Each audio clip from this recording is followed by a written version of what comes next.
Hey everybody, KC here. So on October 1st, TiVo, a company name you may know, announced that they are no longer selling their physical set-top DVR boxes. And they said that they're not going to sell any more hardware, no more accessories, although they will continue to support people who are still using the TiVo system. And this upset, apparently, I've read a bunch of stories. This upset a lot of people, which, like I said, it surprises me because just even the notion of a set-top box seems sort of antiquated. Almost everybody I know has a flat screen TV. There's no real set top. There's no top to the set to put a TiVo box on. I mean, you can use it other places, but it's an antiquated term. Now, the Wall Street Journal sort of explained the impact this way. Like Netflix's DVD rental business, TiVo helped revolutionize how viewers watch cable television when it launched in 1999. People could record shows, customize their program guide to see only the channels they cared for, and skip commercials, much to the disdain of advertisers and network TV executives. TiVo even became a verb. People remarked that they TiVoed a show, whether it was recorded on a TiVo or not. But, the journal writes, as so often happens with technology, the world moved on. Cord cutting took a toll on the beloved devices, with fewer customers needing a way to record live cable programming.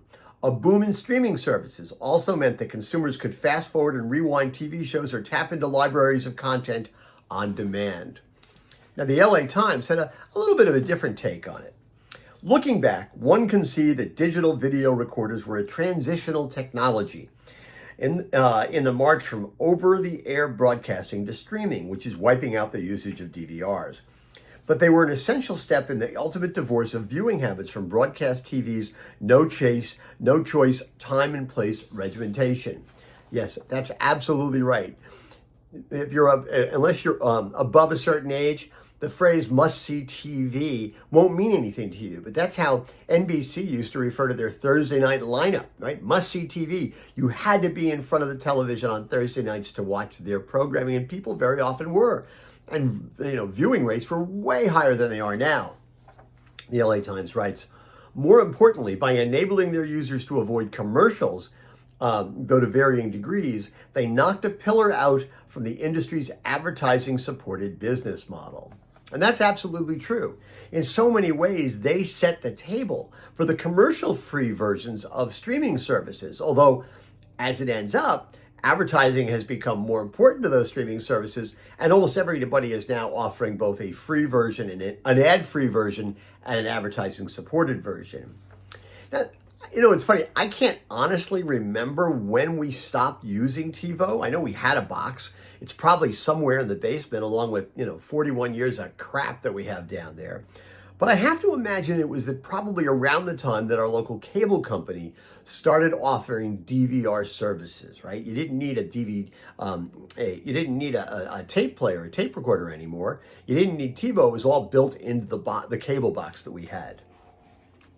But the thing is, they're sort of verging on being obsolete too, right? Because so many people have cut the cord, and quite frankly, we're trying to figure out how to do that.